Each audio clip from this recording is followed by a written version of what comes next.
Hey guys, what is up? It is Raven3 back at it again, and in today's episode we're going to be talking about bodies. Not just any bodies, male bodies. So, go ahead and stride over to the Low Poly Cafe, get yourself a drink, sit back, relax, don't forget to tip your waiter, and let's get right into the busy stuff.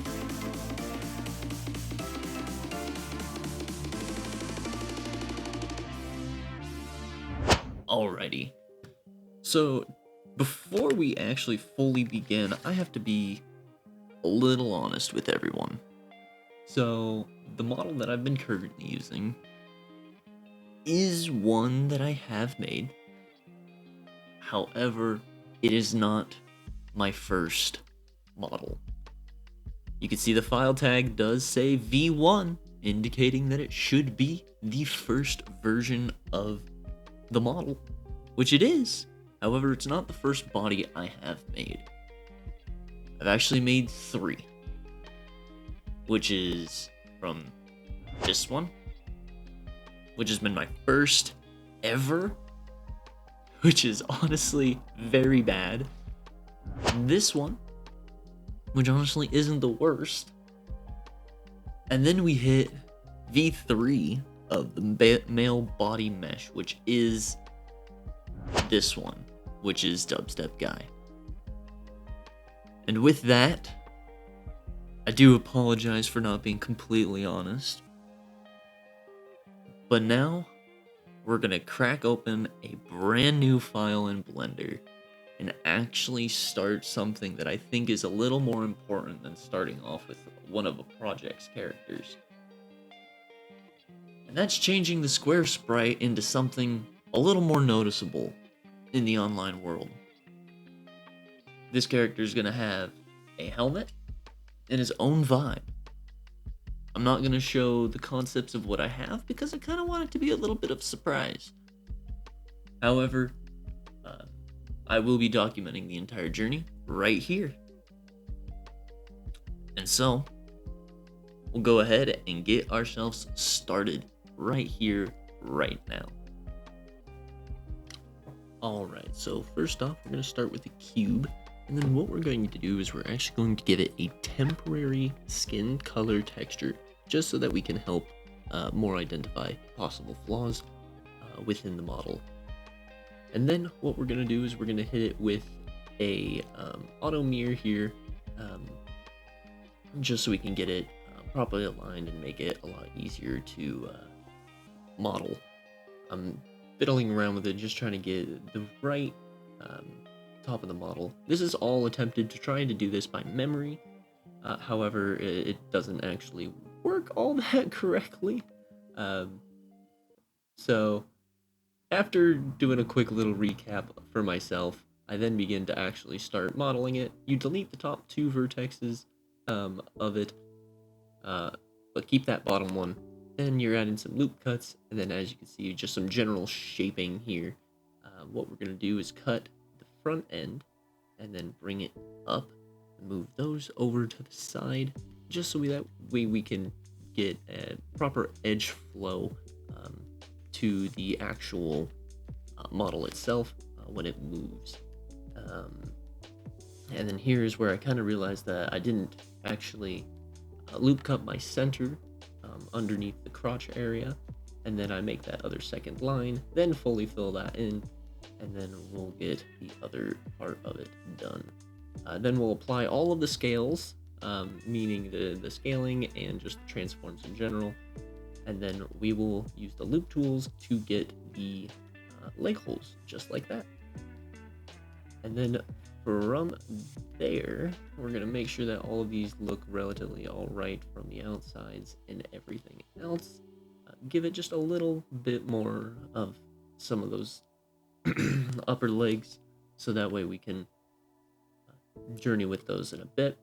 And then what we're going to be doing is adding a subdivision surface modifier, so that way we can actually do some more sculpt tweaks, just so we can get everything kind of a little more flushed out. That pulling from crotch area, moving the top part of the glute area as well, moving everything in, just giving a little bit more definition in certain places.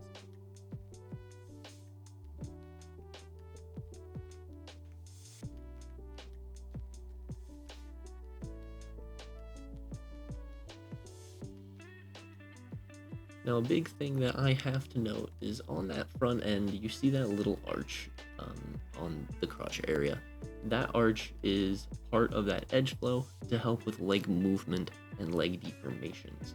So it is quite necessary to keep it that way, just so that way when I do end up modeling the model, that the legs do move properly instead of looking weird and kind of, I guess you could say, clunky or sharp.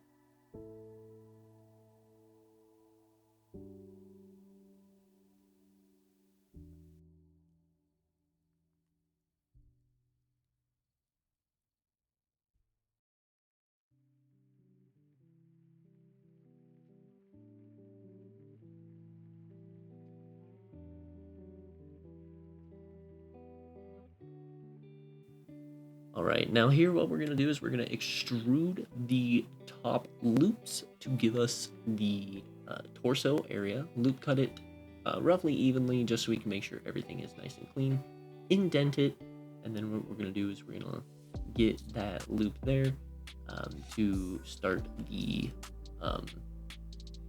neck. Then we'll get the neck hole, and then with that neck hole, it looks really big. We're gonna sharpen that edge, and then we're gonna scale it along the y-axis just so that we can get it to look a little bit cleaner. And then it still looks a little flat to me, and then I realized that I didn't actually lift the shoulders at all. I left them flat, so just lifting those and then narrowing it a little more at the top so that way it looks good. And then everything here looks good, so what we're gonna do is we're gonna delete that little arm opening just so that we can get that. We're gonna flatten that loop along the y-axis just a bit, extrude it, flatten it even more, and then what we are going to do from here is do a little bit more of the torso proportions, trying to get them a little more accurate to what I would like. And that's going to be definitely another mix of, that's right, you guessed it, editing and sculpting. Just doing a lot of it just so I can get a little closer to a actual male body. I did go to Google to search up male body proportions because I'm terrible and I don't have too much of an artistical knowledge. So any references at this point in my practice is going to be very, very, very necessary.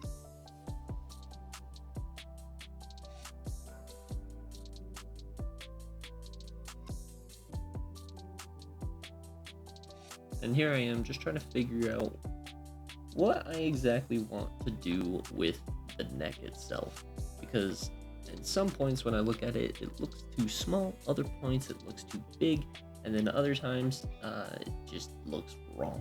I'm also trying to fix out the base edge flow of the model just so that everything looks cohesive. But here what we're going to do is we're going to circle or do the edge loop circle and then make a little cap here for the arm.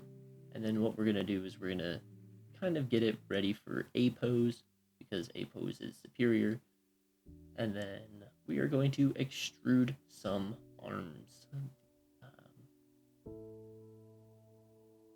But then I realized that nothing actually looks proportionally right to me. So I'm going to be moving the size of the shoulder. But by extruding the arms, I'm kind of looking at the base shape of them to see if they look right. And if they don't, then what I'm doing is I'm scaling that whole entire shoulder until I get it to look right to me. And then once I end up finding the exact size that I want, what you do is you flatten that edge, widen it back to where you need, and then give it a nice solid extrusion later.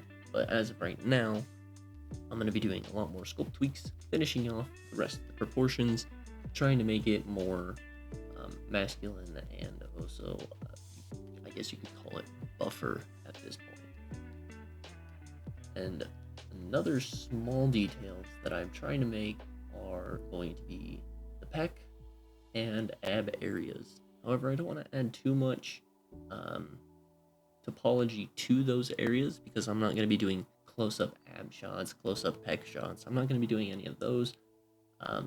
Just more or less just to have them so that when lighting and shading come into play, that the lighting and shading does end up actually playing with it rather than just having it look weird. But a lot of this so far is a lot of sculpt tweaks and getting everything to look right.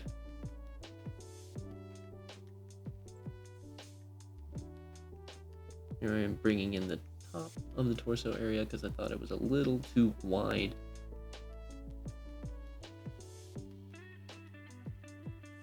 And then we'll keep going with those sculpt tweaks just to make sure that everything is nice and clean and exactly where I want everything to be. I do realize eventually that I can only do so much with the limited amount of vertices that I have, and eventually what I do end up doing is adding or applying that subdivision modifier and going for it from then. But here's the torso. And I think the torso looks pretty good for being my third time having a full body. But yeah, in the next videos we'll go over kind of more on the legs and the arms, and then also just fleshing out the rest of this model. But so far everything is looking good. Thank you for stopping by. I hope you had a great time. And I'll have to catch you on the next one. Peace.